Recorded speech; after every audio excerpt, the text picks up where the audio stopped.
Welcome to Solosaurus, a podcast about one-player board and card games, and giant thunder lizards. Solosaurus is sponsored by Game Castle, where the games are great and the memories are even better. Visit them at shop.gamecastle.com, that's castle with a K, and enter Solosaurus10 for 10% off your order, or click the link in the description. And now, here's your host, stomping through the underbrush, Michael Eckenfels. Hello, everybody. Welcome to this weird episode of the Solosaurus podcast. What do I mean by weird? Well, that's a good question because I've had this burning desire to just turn on the microphone and just start talking about anything. It doesn't matter. I don't have a plan. I don't have a script. I don't have anything organized to discuss. I just thought, you know what? I want to talk about board games somehow. I just had this desire. I don't know if you get this too, this like deep-seated feeling where you're just, I got to play a game. I got to talk about a game. I got to do something.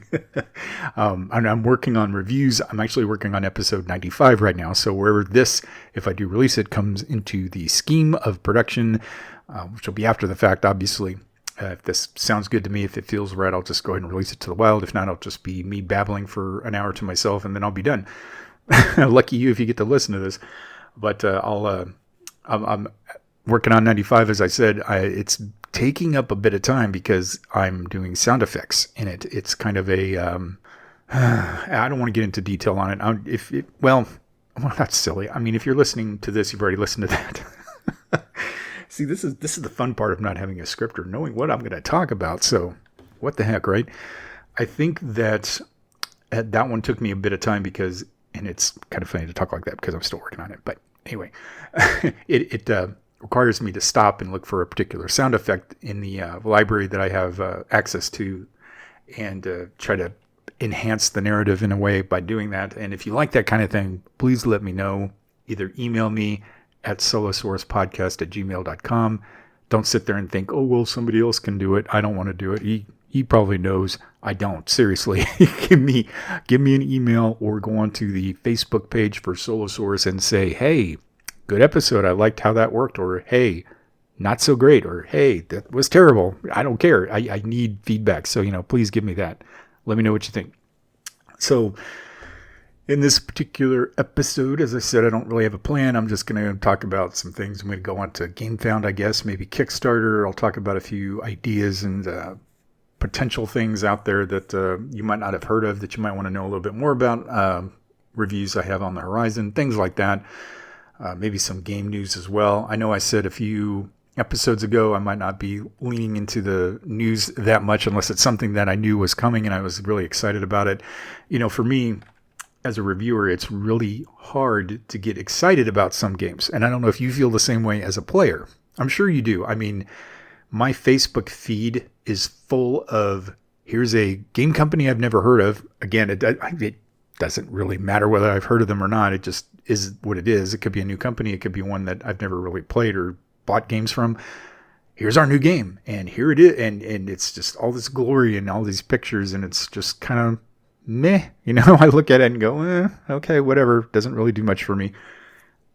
Are you feeling that you get overwhelmed by that kind of thing? Do you have that in your feed all the time? I know Facebook is kind of a pain because you can, I've heard the jokes, you can talk about something like Monopoly and then you'll see tons of Monopoly ads in your feed just because your smartphone is too smart for its own good and hears you talking and goes, hey, let's throw a bunch of ads about Monopoly at them. And of course, my phone's sitting next to me here and it's probably going to do the same thing to me. But I think it's more attuned to what your search history is. So if you're searching for a particular game, Meta will analyze that and throw a bunch of ads at you into your feed to see if you're excited about it. So that's part of why I'm so confused because I see these games and I'm just like, that just doesn't have any appeal to me whatsoever. It doesn't mean it's not a good game, though. Don't get me wrong. As a reviewer, you have to have this objectivity to yourself to where you're looking at a game and you're analyzing it because it's strong at certain things, but maybe weak at others, but not necessarily the ideas, if that makes sense. So just because there's an aspect to it that I might not like doesn't mean you wouldn't. So for example, worker placement games, not a huge fan of them. Most of these are good for, say, multiple player games, I think. But when it comes to solo games, the AI is always, or the bot player is always, take that. It's always, I'm going to steal this. You can't use it. I'm going to take that. You can't use it, kind of a thing. And it's just annoying after a while. I'm just not a big fan of it. There are games that I have to review that kind of do that. And I think Halls of Hagra is one of them. Now, I could be totally wrong. I've kind of taken it out of the box. I've looked at it. I've not really examined it or read the rules deeply. And I need to do that. That's one of the things that I need to do. One of the games I need to review. But it just the idea of, I'll place this guy here and I'll collect this and this, and then I'll place this guy here and I'll get a multiple of that. And, it's just like, it's just not fun to me. It might be great to you, and that's fine. If I'm reviewing a game like that, I'm going to say, I might not like it, but this works because A, B, C, and it doesn't work because D, E, F, So I don't know. Games that aren't exciting to me don't necessarily mean they're not exciting to you, say.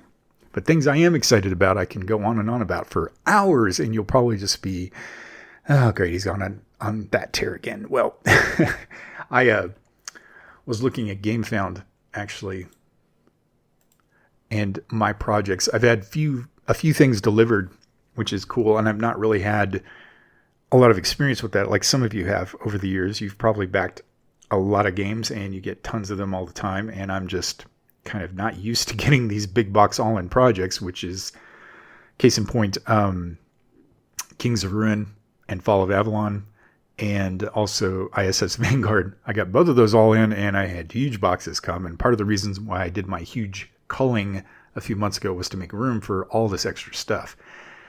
And I've not yet played either of them. So getting them in the mail, though, it's like, wow, where do I even start? This is crazy. This is huge. This is awesome. So I've got them. I'm playing them. I'm not getting rid of them anytime soon. I'll get to them eventually. And if I cover them for the podcast, I will. But it'll probably be well past the point of ripeness, I guess. I don't know if that's really a word used in reviewing for board games. But, I find that even games that are super old tend to be still interesting to people. Gloomhaven, people still like to talk about it. Under Falling Skies, games that have been out for years that are pretty good, people still like to listen to that kind of thing. And I do. I mean, I like to read. I like to go up on BGG and look at review videos or playthrough videos occasionally and just kind of remember why I have that game in my collection. So yeah, let's talk a little bit about future projects. So I have a few coming out hopefully this year. Escape from New York. I've talked about this before. It's based on the 1980 or 1981 movie with Kurt Russell. If you've not seen it, you really should. It's super cheese, but it's really awesome. Futuristic sci-fi adventure kind of craziness. Very 80s, very machismo kind of a thing. If that's not your bag, don't worry about it. Don't watch it. But I'm really curious as to how this plays. I went in and did the all-in thing. I think that's supposed to be delivered later this year. Also have Purple Haze, which is a solo game that is based on running a squad through Vietnam, but it's very story-based, which is what really drew me to it. It's not just that it's another tactical combat game based in Vietnam. There's literally dozens of those out there. Some strategic, some tactical. Great. That kind of thing doesn't do it for me, but the story that's unfolding in it really interests me. So I'm looking forward to that. There's a couple of, there's one more. The Dark Quarter, which there hasn't been an update on in about 4 months now. So I'm hoping that's not a problem. I'm beginning to wonder if I've backed the wrong horse there. But The Dark Quarter is a game based in New Orleans in the 80s. And it's got a lot of magic and a lot of cultist kind of stuff. And I get the feeling there's supernatural stuff at work as well. Yeah, I'm worried about that one a little bit. I wonder, how many of you guys listening have gone through that yourself with your own pledges and not had a delivery. I have not had that happen yet, and I'm kind of worried about it because I think the company that is making the Dark Quarter, which I'm not sure what the name of it is. I guess I can go on BGG actually, because that's where you go when you have these questions. Lucky Duck Games, okay, and Van Ryder, okay. Those companies I've heard of. I can't believe I didn't think of that off the top of my head. I have Final Girl stuff. Lucky Duck, I think I have a few of their games as well, so I'm not as worried now. But not getting an update in a while, it's kind of weird.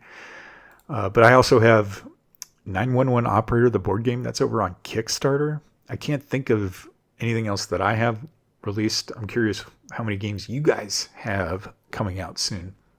And, going on to GameFound's front page is a good way to just kind of see what's active and what's coming out. And there's a few interesting things, like, for example, Hunted Mining Colony 415, second edition. This is one that I used to own, the original first edition, and it was okay. It was fun. I don't really like dexterity type games. I shouldn't say that completely 100% because sometimes it's fun, but there's a lot to it that requires that. It just, I felt like playing it once, I was done and I'm good, I kind of a thing. And I think I get that more and more lately. A game that's replayable for me is a rare thing, but this definitely, it has the randomness to it. So it could be playthrough or be, have that replayability, I should say. I'll get my words out. Like I said, no script. It's fun. Gabe Barrett, the person that's making this game, I assume he made the original one. It was fun enough, but just wasn't entirely my bag. But I'm kind of curious about how this second edition will play off. It says there's a new damage system to add more challenge to the dexterity system, a new event and test system that improves the game's pace. That might be really worth it to me. A new non-dexterity combat system for those who don't enjoy tossing tokens. Thank you.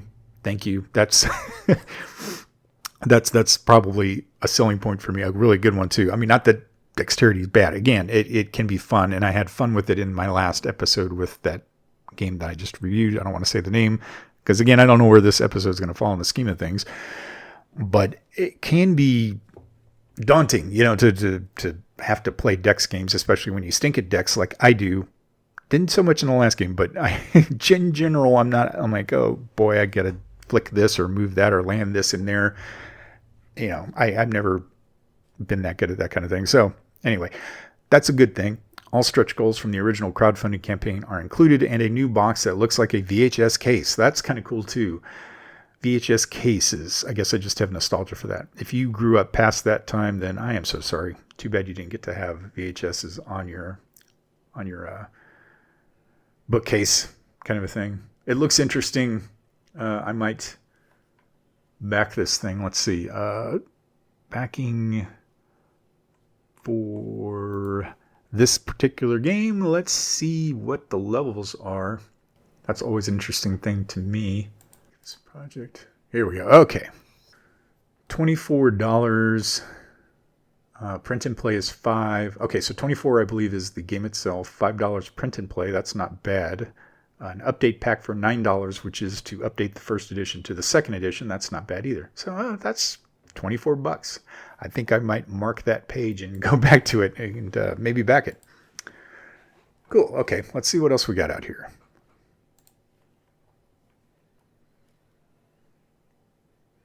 There's Nemesis Retaliation, which I'm okay with, I guess, just because. So I had Nemesis, the original board game, bought so many Etsy upgrades to it, and I just wasn't all that turned on by it as a gamer. It was okay. It was fun. I love that kind of thing, though. I love sci-fi, horror as a genre, and also as a book, as movies kind of thing. But as a board game, I just didn't have a lot of fun with it. I don't know what it was, to be honest. So I sold my copy. I had Nemesis. I can't remember the name of it now offhand. The one that took place on Mars. I actually owned that game, and when I got rid of Nemesis, I went and got rid of that too because it was still in shrink, and I could get a lot of money for it. So I did. I didn't buy any extras for that except for an elevator, a 3D printed elevator that looked really cool. But other than that, I'm not too hot on Nemesis Retaliation. I don't know that I'll ever get to that. Maybe it's incorporated some changes that make it a better game. Who knows? Oh my gosh. I'm going to click on it anyway because I'm looking at funded. It's funded $16 million. Oh, wow. Holy cow. I was going to say something else there for a second. Wow. Yeah, the the all-in is 300. I think I'm good. I'm not going to back that. But $16 million from 46,000, over 46,000 backers. That's crazy. But great. I mean, it's obviously got a fan base, and it's obviously going to get funded, I'm sure. 16 million, I would hope so. Cool. Okay, well, let's see what else we got. Ooh, what is this? So I'm looking at a picture that looks like a motion tracker from the movie Aliens, and it says a narrative sci-fi survival horror game for 1 to 6 players. SSO Classis Caetera, Caetera. Let me click on that and see what this is. Welcome to the Omega. What is SSO? It is a card-driven game of coordination, planning, and action management in a world of brutal sci-fi survival. It will place from 1 to 6 players into a narrative-driven world of tension and desperation, telling stories of knife-edge escapes pulled from the sources ranging from 2001: A Space Odyssey to Star Trek: The Wrath of Khan. That sounds rather ambitious, but interesting. And let me see what the project is at. £8. That's it? The new deluxe challenge deck for Classis Caetera. This is not a complete game. And okay, I was going to say £9 or £8. That doesn't sound like a big deal. Entry level is £12. Upgraded 25. That doesn't sound. All in is £50. I mean, that's not too bad, I guess. I'd have to look more into that. I'm into that kind of thing generally. We'll have to see. I don't know. I've got to be careful about what I spend. I went crazy, like I said before, in the last couple of years, and I'm kind of hesitant to do that kind of thing again. So let me see. Let me see some more active projects here. Let's maybe see if there's another one here that might catch my eye. CyberQuest, the game of cyberpunk adventures. Maybe? You're in the year 2081. The Black Chip Agency, formed by members who participated in the second corporate conflict on both sides, try to avoid a third conflict between Nakaware and Biosync. Max, an employee at Nakaware, discovers a confidential file that could spark a war. He contacts his sister Raven and meets her in an old warehouse away from Neon City to explain to her what he is what he is up to. CyberQuest is a narrative cyberpunk adventure game for 1 to 5 players. You play in 3 different phases. Okay, it goes on and on. I don't want to just read the whole thing to you, but cyberpunk kind of stuff I'm into as well. It's interesting to me. It sounds like it might be a good game. Looks like we got nice top-down terrain tiles, character cards, very cyberpunky, very neon kind of design to the components. Knight's Pledge is €48, all in €89, and it goes to 92 for another level. I don't know. Again, that for you, that might be something interesting if you're interested in cyberpunk kind of stuff. That caught my eye just for that one reason. Other than that, I'm just going to leave it to there. Oh, wait, one more. Hold on. Blood Moon solo role-playing game. Anytime I see solo in the title, it makes me interested in checking it out. Okay, Blood Moon is a solo role-playing game book set in feudal Japan. You play the role of a ninja sent to a secret province in search of the Blood Moon. Political upheaval has sent the town into chaos. Samurai and Ashigaru are on high alert. Presented in A5 format, you will be given a scenario and then several options to choose from. From there, you will roll a 6-sided die to determine the outcome. You will complete a character sheet to make your ninja as individual as possible. You choose your weapons. You choose if you kill or not. Sneak in using your prowess, kill in secret, and hide the body. Find the Blood Moon. Do not dishonor your guild. Show no mercy. It is at... looks like Australian dollars, 2,379 of 2,500 goal, 95% funded, and it has 34 days left as of this recording, which is May 25th. Backing the project, it's 30 Australian dollars for the PDF, 45 for the mature content edition, 50 for a soft cover edition, 80 for a special edition, 80 for a hardcover edition, 120 for Honor and Betrayal. I'm assuming that's the base plus some extra stuff. Boy, that can get crazy.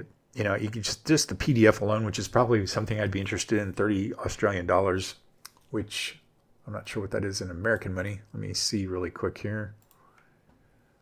27.64 euros or 21.94 US dollars. That's not bad, actually. I'm going to have to bookmark that too, I think. Just to see, maybe that's something I'd be interested in checking out. Okay. So it's interesting that is a book game. That's something I've been on a kick for lately. And as you've been listening to Rock Band or my latest episode, or maybe you have discovered this arena yourself, it's quite a interesting concept to have just a book and a few dice and you play a game. And usually it's like a role-playing game because books, being what they are narrative generators. They will tell you the story, they'll give you choices, and then you usually have to pass certain tests in order to play the game. And of course, this is based on all the old choose your own adventure type of games, or books I should say, which I absolutely adored when I was a kid. There are so many iterations of them. Be an Interplanetary Spy was one of them.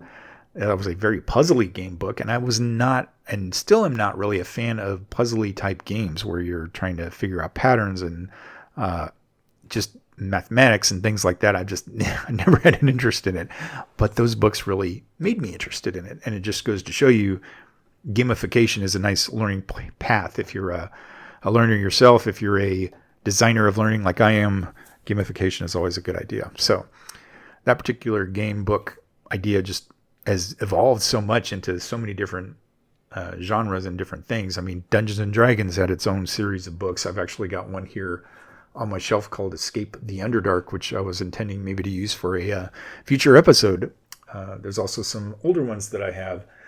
There's one here called Revolt of the Dwarves, an Endless Quest book, number 5. This came out, let's see, I'll find the copyright page here. These pages are kind of stiff from age. 1983, 41 years old. Oh, Lord. I was 12, maybe at the time. Don't do the math. Don't you dare. Anyway, so I've got a few of these, and just from nostalgia's sake, I'm kind of playing them, but I think they're fun to play too, and they might make great narrative generators as well. The only thing I'm worried about with doing that is always in reading that content on the air here, and I don't know if that violates some kind of copyright thing. If it's a review, I don't think it does. If it's just reading it to read it, it might. I don't know. And I've always had to reach out to the owners of the projects that I've covered so far to make sure they're cool with it, and they've always given me permission. So in this case of the 40-year-old book, I don't know that I could do that. We'll see. But in the scope of game books, there are actually quite a few solitaire book games that you could choose from. If you're interested in war games, there's tons and tons of them. There's one particular gentleman named Mike Lambo, Lambo, that makes lots of them. And there's other publishers as well that make lots of them. Worthington Publishing is one company that comes to mind that do these games. If you want, go to BGG, or go to Google rather, and search for solitaire book war games, and you will, or do it on BGG, I guess, and you'll find a listing or a long forum posting by a forum user named Blue Cup, who's got lots of links. Michael Lambo is probably one of the more prolific designers of these type of games, and I own quite a few of them. I haven't played any of them yet. Shh, don't tell anybody. I can't really speak to how good they are, but they're so cool, and people talk about them so much that occasionally I'll pick another one up, and now I have a whole library of the things. Fields of Normandy, Battles of Normandy, Ghosts of the Jungle, Battles of Medieval Britain, Beaches of the Brave, The Race to Bastogne, Hostage Rescue Squad, Assault on Vimy Ridge, and Lone Sherman are just a few from that. Well, that's most of his list. I actually have all of these. And then Bismarck Solitaire, On to Moscow, Guadalcanal, and Waterloo. I own all those as well. The price points are really good, so it's like no more than $30. So usually a lot cheaper than that. Sometimes around 20. It just depends on the book, and it depends on where you're buying it. If you get it on Amazon, or if you get it from their website, or wherever it is. You're paying for shipping too, depending on where you're getting it, of course. So these are good games in that they just kind of put out a map. Actually, they put out several scenarios The Mike Lambo games tend to have hexes and counters that you can cut out to play the game on each page.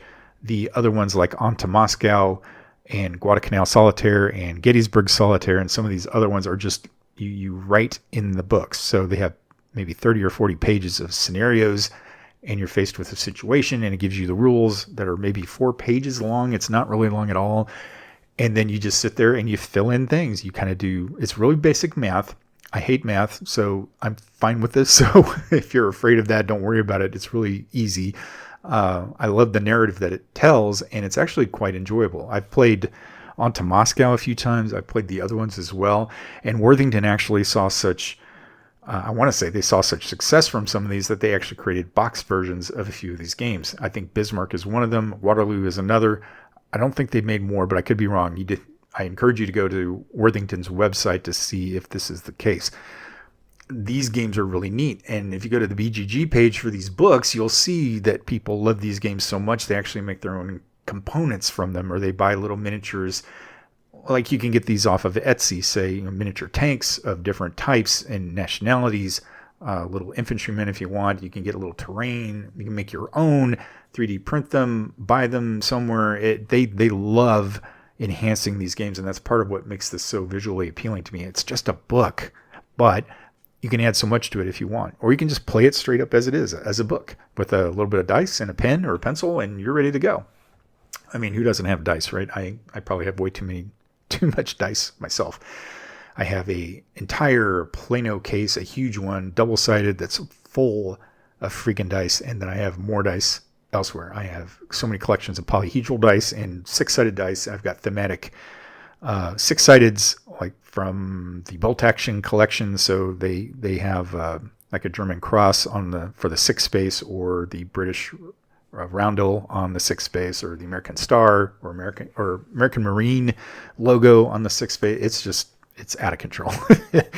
Thematic as heck. I always thought I did that because I would be doing more visual type of gaming, where I would be, playing and taking pictures and illustrating it that way. And I thought that would be great. So I want to have a die for every possible opportunity, and that's what I have. So, coming up with 6-sided die is not hard. You can always take them out of another game if you want to do that. So, book games are great solitaire options, not just the RPGs, but the war games as well. If you've not heard of them, I'll put this link to this article in the description, as long as I remember. I hope I do.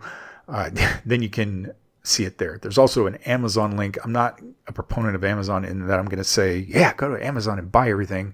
There's actually a link on Amazon that shows you 26 books that Mike Lambo alone has written. Wargame books, and they're all highly rated out of 5 stars, 4.6, 4.7, 4.8, on and on it goes. I don't see a low rated, 4.4. I think that's the lowest one I'm seeing, and that's not that low. So, and it's not just war game type. Well, I want to say it's just war game. It's not just World War II type stuff. There's futuristic things as well.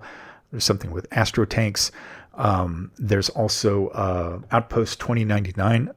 Or is it 3099? I can't remember. I actually own that thing. It's Outpost 2099. I had to look it up. And Spiders from Outer Space also. Both of these are $16.99.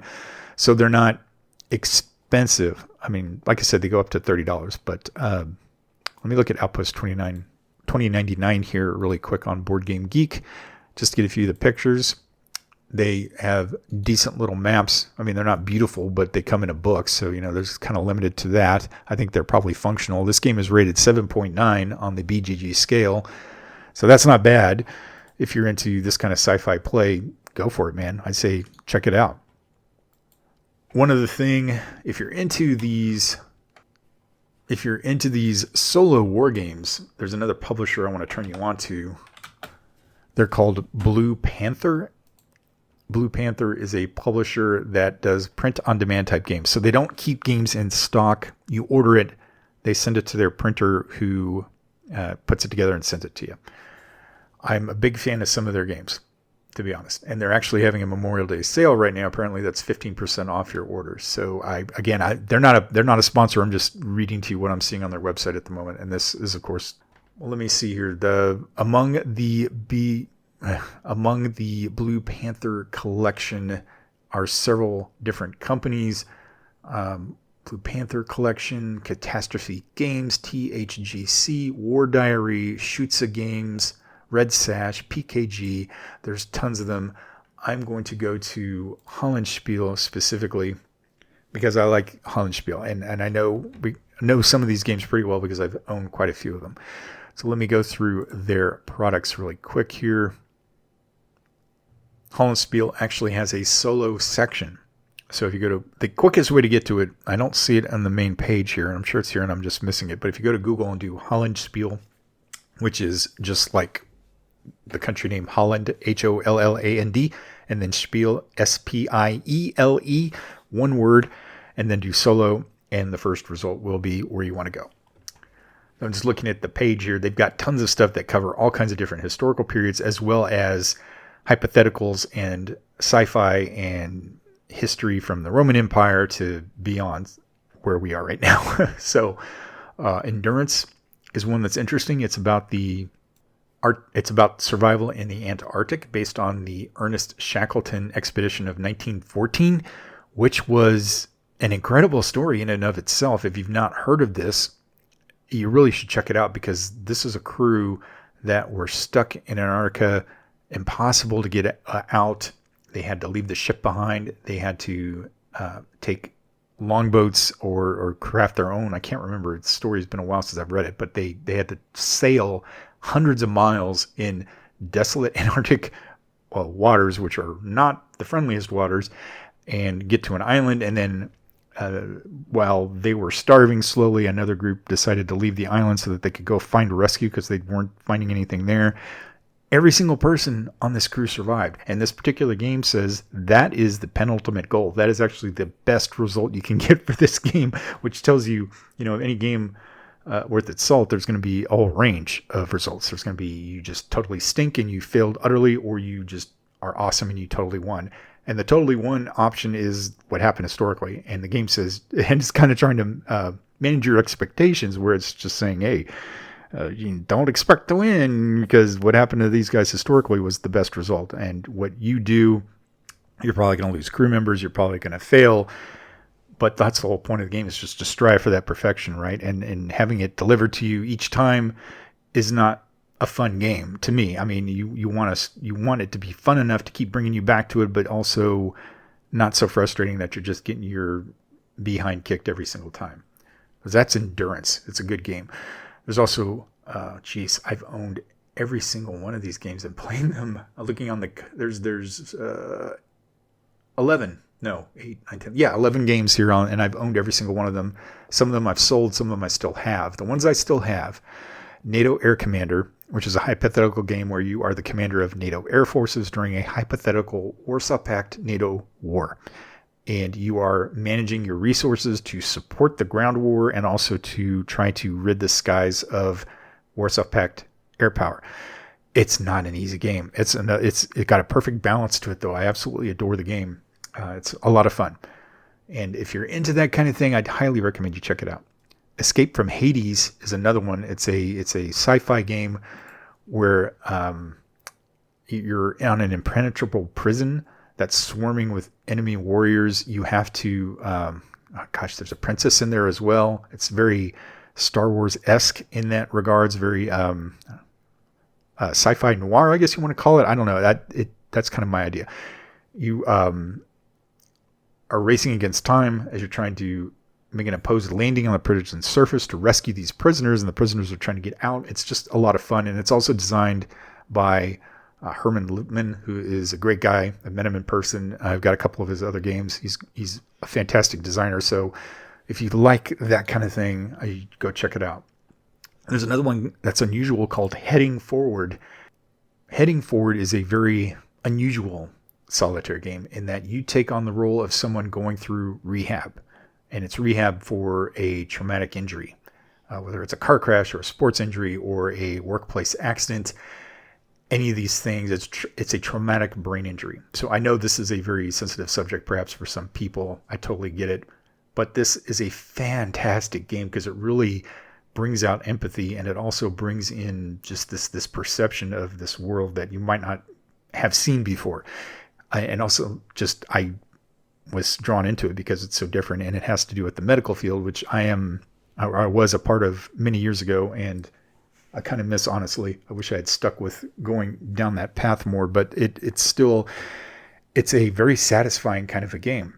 And in this one in particular, in this game, to win it, you have to relearn skills. You have to develop skills. You have to achieve goals in at least 3 different areas at the time you've been allotted by your insurance company, which is when you think about it, it's a pretty awful thing, but it's also very true, unfortunately, the way insurance companies in the US work here anyway.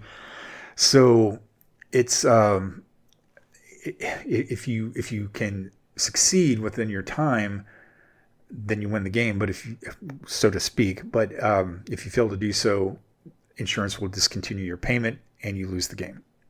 So you develop your skills by card play, upgrading cards. Weak skills become more powerful skills. But lurking in the deck too, it's interesting because there's a memory of your trauma, of what happened to you. It's a trigger card, and it's hard. It's a very hard road ahead for you as a patient trying to recover from this. I can't recommend this game enough. If it's something that sounds interesting to you, go check out the page. Again, it's called Heading Forward, designed by somebody named John Dubois, or Dubois probably is how it should be pronounced. There's also That Others May Live, which is a solo game about rescuing downed pilots during the Vietnam War. This is the same designer who did NATO Air Commander, actually, Brad Smith. And it's basically combat search and it's combat search and rescue work where you're conducting rescue missions in Vietnam and Laos. You need to make decisions. You have limited resources available, and you have to race against time as well because the enemy's looking for these pilots to capture them and do the horrible things that they did to them. You have different aircraft you can draw from, different resources. As I said, they're limited. You're not always sure if an area is safe to go into. Your aircraft and your resources could get shot down and add to the misery and to the problems. There's scenarios, and there's a mini campaign as well. I love this particular game too. If this is something appealing, highly recommend it. There's others as well that I've had that I really didn't play a lot of. Agricola, Master of Britain, The Wars of Marcus Aurelius, Stilicho, S-T-I-L-I-C-H-O. Stilicho, Last of the Romans, Aurelian, Restorer of the World. And yes, this is all different games. These are all based in the Roman times, and I've owned all of them, but I never played them, except for, I shouldn't say never. I did play Agricola once. That was a fun game. And no, it's not Agricola, the farming game or the farm building game or village simulation game. I don't know what you want to call it. I played that on an app on an iPad, but I never played the board game version. But this is, again, Agricola, Master of Britain. Is a decent game. The others are pretty good too. They're very highly rated on BGG. And then there's Charlemagne, Master of Europe, which is more strategic and takes place back during medieval times. Deals with Charlemagne. Again, I never played it. I think, I want to say our predecessors on this podcast played it. Brendan and Carter probably did. I think there's an episode, an earlier one, on covering this very game. So, hey, go check out the old ones and see if that's good. I mean, it's still a good game. I got rid of it just because I had to make room on my shelf, among other things. But go check it out. Go see what you think. So, yeah, there's tons of different companies out there that you might not have heard of, and different games that you might not have heard of, books, RPG books, things like that. It's just this whole new world, just like the Disney song, I guess, that kind of give you this. And no, I'm not going to sing it. Goodness knows what would happen if I did that. It's this whole area that you might not have ever considered or thought of. You think a game is a boxed game and that's it. And I'm kind of in that arena with you, but booked games are even better in a way because they don't take up nearly as much space. I have probably about 320 games in my collection right now, and I'd say 50 of them are book games, and they fit on one shelf. So as opposed to 50 board games fitting on one shelf, that ain't going to happen unless that shelf is half a mile long, I guess. So upcoming projects. Right now I'm working on a couple that are very overdue. And again, I apologize if you're a publisher and you've provided me with these games. I'm so sorry that I haven't gotten to it yet. It's just it's a one-man show here, and I pay all the bills, and I've got to find the time and do the production and all that stuff to get these episodes out there. And I want to be sure that I do this properly and be sure I look at these games with an objective eye and don't rush through things. That's the worst thing possible that can happen. I want to make sure I give everything its due time. And right now on my table, I have Breakaway Football. Now, this is a print and play game that I reached out to the publisher on, and he offered to send me. Well, actually, I asked if there's any chance of getting a hard copy of it, and he certainly was nice enough to send it to me. This is by a company called Uplink Underground Games. I'll put a link in the description. I bring this up because, for me, finding a good solo American football game is very difficult. There's not a lot of them out there.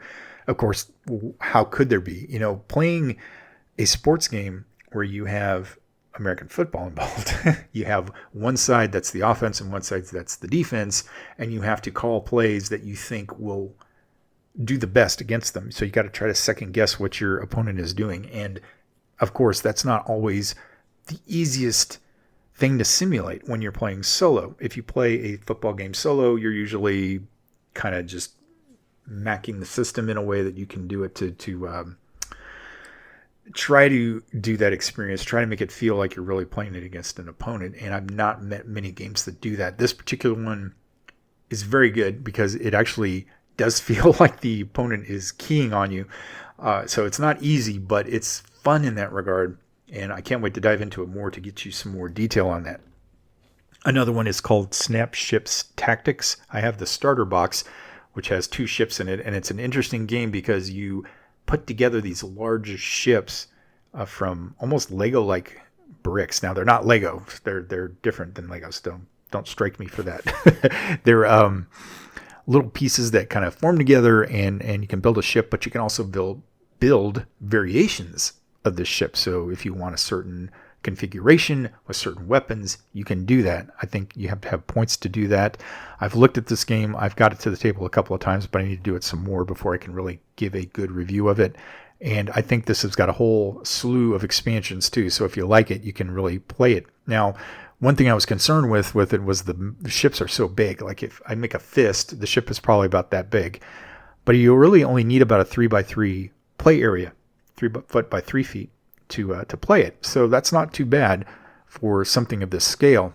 And there's videos out there and BGG articles on it as well if you're interested in looking it up.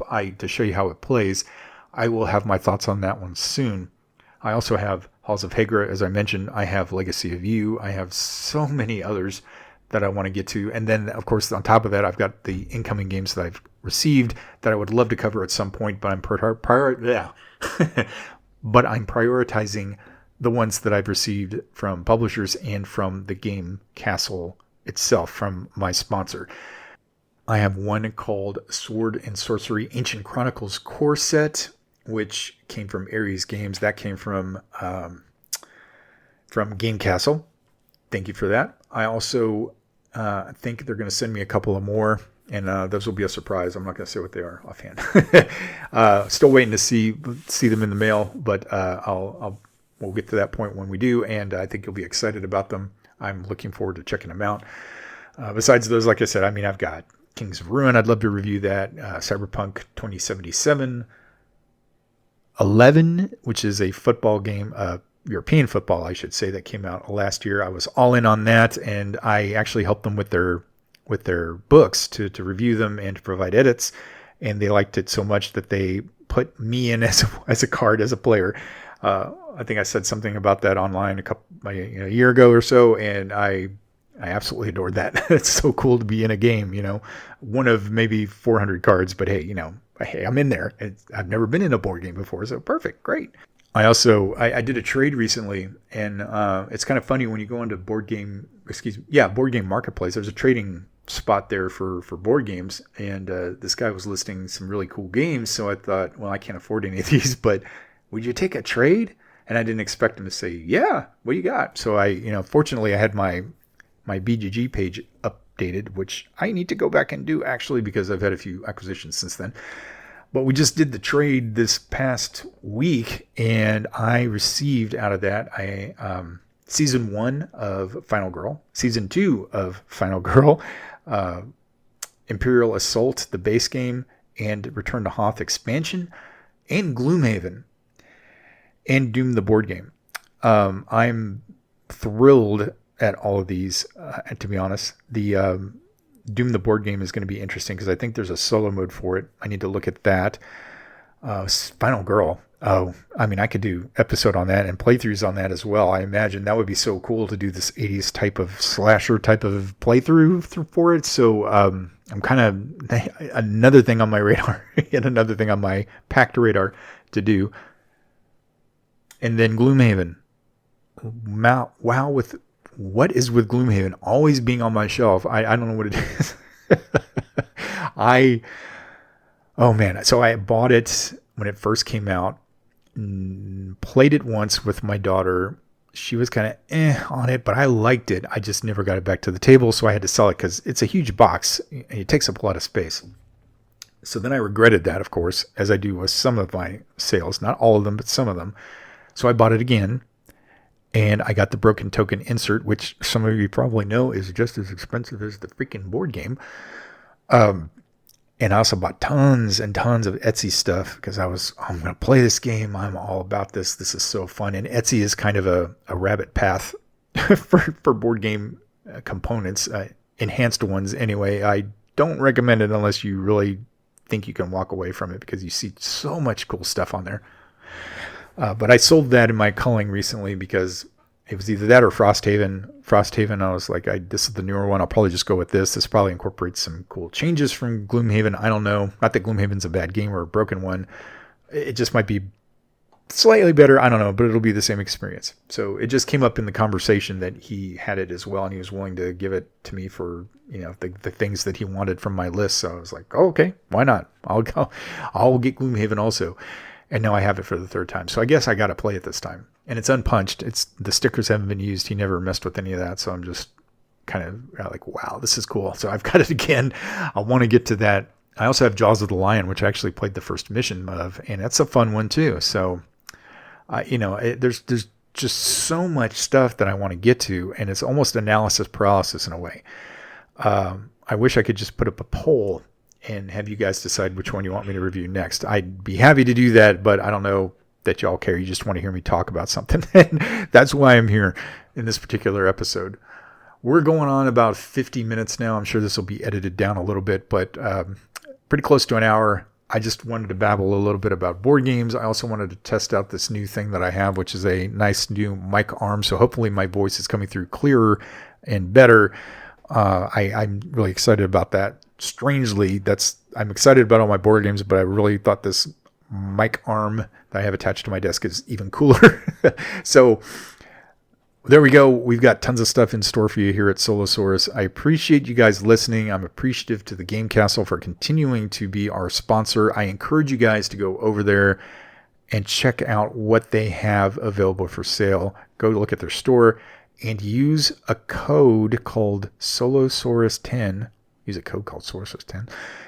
Use a code of Solosaurus10, all one phrase, to get 10% off your order. So if you're looking to buy something, I encourage you to go check them out. That's a large nationwide chain of stores. They have a huge selection, and not just games. They have miscellaneous things as well. So check them out. Support the podcast. Support them as well. And I appreciate you listening again. You had any suggestions, any games on your horizon, any thoughts you want to share, please write me at solosauruspodcast@gmail.com or go to the Facebook page and talk to me there. You can also hit me up on Board Game Geek. My handle there is TextScriptor. That's an old one. I've had a BGG account since 2002.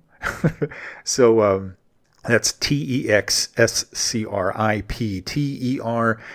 And if you want a Solosaurus badge, let me know. I'll give you the Geek Gold if you want to get that badge. So thanks again for listening, especially to these ramblings. It's always cathartic to just kind of talk about games. And even though we didn't really talk about anything particular, and it's probably not as good as the last episode that Martin and I did of Show About Nothing, this is still enjoyable for me. So hopefully you got something out of it too. So thanks for listening. We'll see you in the next episode.